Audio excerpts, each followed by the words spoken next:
प्रणाम, नमस्कार, वंदे मातरम। मैं गणपसंद मधुबनी से आपका भाई, और आज फिर आपसे मिलते हुए बहुत ही अच्छा लग रहा है। आपको पता होगा ही कि कल जलेश्वर यानी नेपाल में शिव गुरु विराट महोत्सव का आयोजन किया गया था, और इस महोत्सव में आदरणीय अर्चित भैया, आदरणीय बरखा दीदी और आदरणीय सुश्री गौरी दीदी भी आई थी। और उन लोगों के साथ जो उनके साथ चलने वाले जो सहयोगी लोग हैं, गुरु भाई हैं, वो लोग आए थे। और आपको जानकर आश्चर्य होगा कि वहाँ इतनी भीड़ थी कि मैं कह नहीं सकता। बहुत दिनों के बाद दीदी वहाँ गई थी नेपाल में, और जलेश्वर तो हमें लगता है शायद वो पहली बार जलेश्वर गई थी। ऐसे जनकपुर कुछ दिन पहले वो गई थी, कुछ साल पहले। तो कल इतनी भीड़ थी कि मैं कह नहीं सकता। और दीदी का जो चर्चा हुआ, और अब मैं जलेश्वर का चर्चा ही अपलोड करूंगा, क्योंकि अभी जलेश्वर में गया था तो वहाँ से बहुत सारा मैं रिकॉर्ड करके लाया हूँ आप लोगों के लिए, और आप लोग उसे देखेंगे। लेकिन अभी जो मैं दे रहा हूँ ना चर्चा, अभी जो मैं चर्चा प्रस्तुत कर रहा हूँ, वो बहुत ही महत्वपूर्ण अंश, सबको बहुत ही दिल को छू गया।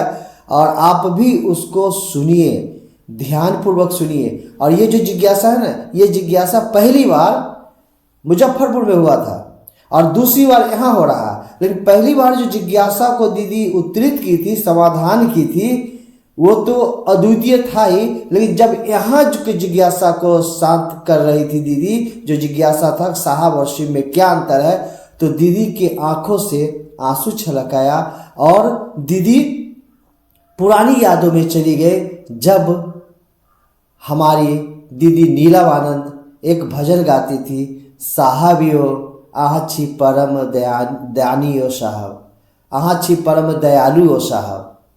तो इस भजन को दीदी गाई भी, और ये भजन जो गाई दीदी, हमको लगता है कि महोत्सव के इतिहास में पहली बार दीदी इस भजन को गाई है मंच पे।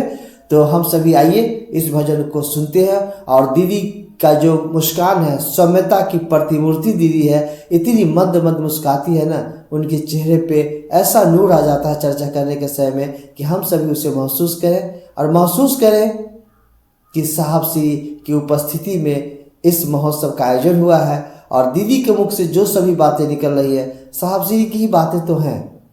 तो आइए देर न करते हुए चलते हैं, और हम सभी आदरणीय दीदी बरखानंद से अपने गुरु शिव की बातें सुनते हैं।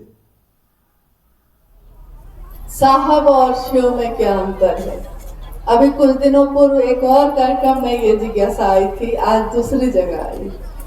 साहब मेरा एक है। साहब मतलब साहब ने अपने शरीर की अंतिम संगोष्ठी में ये कहा। मैंने ही ये जिज्ञासा पढ़ी थी, और साहब ने कहा क्या है, तो जिज्ञासा नहीं आई थी। मेरे मन में जो उठा था मैंने वही लिख कर रख लिया था। साहब ने पूछा कि और कोई जिज्ञासा है, तो मैंने उनसे ये जिज्ञासा पढ़ के पूछा था कि साहब किसको कहते हैं? साहब मेरा एक है और न दूजो कोई, जो दूजा साहब कहे वो दूजो कुल का होए। साहब ने हंसते हुए कहा कि जानते हैं साहब किसको कहते हैं? साहब परमात्मा को कहते हैं, साहब शिव को कहते हैं, साहब ईश्वर को कहते हैं। और यही अंतिम मुलाकात शरीर में रहते हुए गुरु भाई गुरु बहनों से उस संगोष्ठी में हुई उनकी। उन्होंने सारे भ्रम दूर कर दिए, सारी शंका दूर कर दी। कहा कि साहब कौन है, तो वो खुद है। और मुझको याद आया उस समय कि बहुत पहले 2003 की घटना है कि रांची में माँ नीलम आनंद जी के साथ मैं बैठी थी, और माँ नीलम आनंद अपनी डायरी के पन्ने को उलट के शिव गुरु का भजन गा रही थी। भजन के बोल थे, साहेब यो अहाँ छी परम दयालु। साहब उस समय कार्यालय गए हुए थे। दोपहर के भोजन में वो आने वाले थे।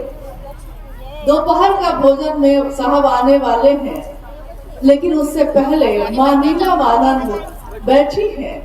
मैं उनके नजदीक ही बैठी हूँ। वो अपने डायरी के पन्ने को उलट रही हैं और गा रही हैं, साहेब यो अहाँ छी परम दयालु। साहेब यो आहाची परम दयालु हो, आहाची परम दयालु ए साहेब, आहाची परम दयालु हो साहेब यो।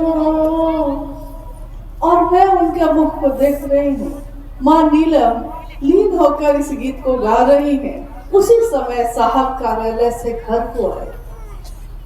साहब ने कहा कि नीलम, साहब महादेव को कहते हैं। माँ नीलम ने कहा कि हाँ, मैं महादेव के लिए ही तो गा रही हूँ। फिर साहब जब चले गए भोजन करके, तो माँ नीलम आनंद जी कहती हैं कि मुझको महादेव और साहब में कोई अंतर नहीं लगता, मैं इन्हीं के लिए गा रही हूँ। देखिए, आज एक गुरु भाई ने जिज्ञासा की है अभी कि मुझको तो कोई अंतर नहीं लगता, जो शिव में लीन हो जाए, जो शिव स्वरूप हो जाए। और अभी अनुभया ने अपनी चर्चा में कहा कि कोई गुरु शिष्य को अपने जैसा बनाता है। महादेव जो गुरु होंगे मेरे आपके, वो साक्षात शिव ही तो बनाएंगे। जब पहलवान पहलवान बनाता है, जब जुआरी जुआरी बनाता है, जब ताश खेलने वाला ताश खेलना सिखा देता है, जब दारू पीने वाला दारू पीना सिखा देता है, जब साधु साधु बना देता है, तो महादेव की संगत में रहने वाले लोगों को महादेव से कम क्या बनाएंगे।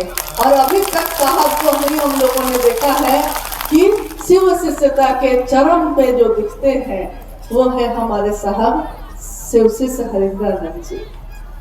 कोई भेद नहीं, एक ही सिक्के के दो पहलू। एक तरफ से देखो तो शिव दिखता है, दूसरी तरफ से देखो तो साहब स्वयं दिखते हैं। इतने घुले मिले हैं कि अलग होते ही नहीं है।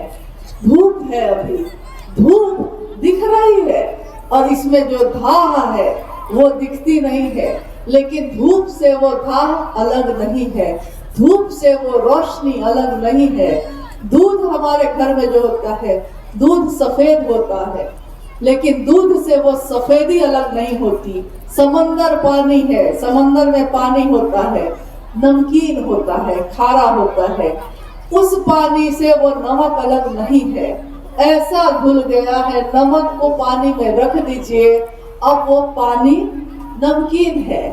अब आप कहिएगा कि नमक कहाँ दिख रहा है और पानी कहाँ दिख रहा है, तो उसी पानी में उस नमक को खोजना पड़ेगा।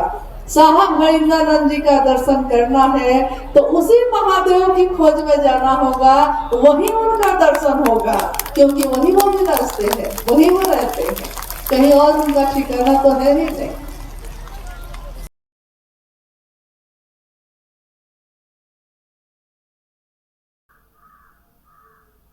निश्चित रूप से जैसा मैंने कहा था आप सभी को, बिल्कुल उससे भी बहुत ही अलग भाव में आपको नजर आया होगा आज का ये चर्चा, क्योंकि सभी का अपना अपना भाव होता है। शिष्य भाव सभी का अपना अपना होता है। गुरु के प्रति कितने हम संवेदनशील हैं, हम अपने साहब श्री की बातों के प्रति कितने संवेदनशील हैं, इससे हमारा शिष्य भाव जागृत होता है। और निश्चित रूप से दीदी की चर्चा को सुनने के बाद हमारे साहब श्री की उपस्थिति महसूस हुई होगी आपको, और अपने महागुरु महादेव की दया महसूस हुई होगी।